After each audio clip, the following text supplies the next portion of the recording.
Donc vous voyez, je trouvais énoncé d'une façon extrêmement simple le principe premier de la psychanalyse.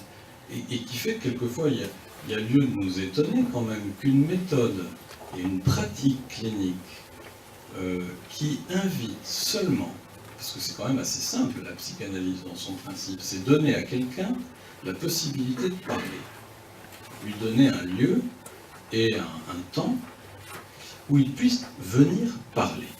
Et c'est ce que je retrouvais dans le propos de mes interlocuteurs au Japon. On va dire aux gens qu'ils peuvent parler. Et moi-même, dans ce film que j'ai réalisé, effectivement, qu'est-ce que j'ai fait? J'ai invité les gens à parler. Et ils ont parlé, et du coup, je me suis dit que finalement, ça pouvait faire quelque chose de tout à fait instructif pour nous et intéressant pour nous. Mais alors, la question que je vous proposerai très simplement ce soir, à la suite de ce qu'ont dit mes collègues, et pour ne pas être non plus trop long et permettre un débat ou une discussion s'il y a lieu à la suite, je voudrais vous proposer les 2 ou 3 réflexions suivantes qui me venaient en partie en écoutant mes collègues. C'est que ce DSM,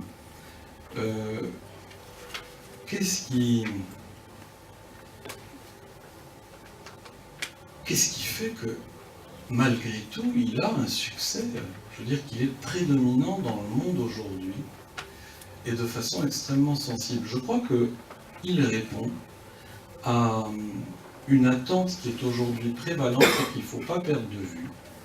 C'est qu'il y a une angoisse, il y a une désorientation assez généralisée, non seulement des praticiens, mais des gens, des sujets justement aujourd'hui dans le monde, dans cette mondialisation qui est vécue et qui correspond à des réalités singulières dans les différents pays, mais il y a je dirais une angoisse croissante, l'angoisse me paraît être le mot, qui fait que nous recherchons, quand je dis nous, c'est chacun d'entre nous aussi bien, hein, nous recherchons de façon plus ou moins consciente des réponses formatées à des questions qui sont extrêmement tourmentantes.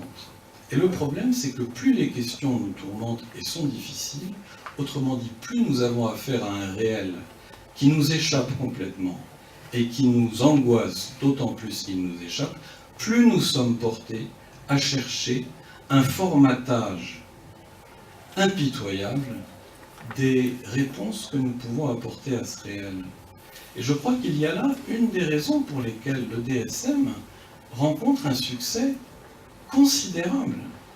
Par exemple, chez les jeunes, parce que je reviens alors du coup au formatage que j'évoquais tout à l'heure, quand vous essayez de faire cadrer le réel selon les normes d'un tel idéal, vous êtes d'une férocité sans mesure. Et nous observons aujourd'hui comment, dans tous les domaines, dans le domaine de l'éthique, dans le domaine des opinions, dans le domaine des échanges, nous remarquons combien nous sommes de plus en plus, comment dire, formatés dans des standards dont il est de plus en plus difficile par rapport auxquels il est de plus en plus difficile de s'inscrire en faux. Nous constatons de plus en plus que les réponses que nous sommes en mesure de donner se réduisent de plus en plus à des espèces de normes très très simples. Voilà, c'est ce qui fait que la psychanalyse peut aujourd'hui à la fois apparaître comme quelque chose de très simple, hein, on donne la parole à quelqu'un, et en même temps faire violence à beaucoup de gens parce que c'est pas une réponse adaptée de donner la parole à quelqu'un. C'est jamais une réponse adaptée. C'est toujours une réponse compliquée. Parce que on va prendre du temps. On ne peut pas répondre de façon adaptée quand on commence à donner la parole à quelqu'un. Ce sera forcément une réponse pas adaptée. Pas adaptée, mais tant mieux. Voilà, merci pour votre attention.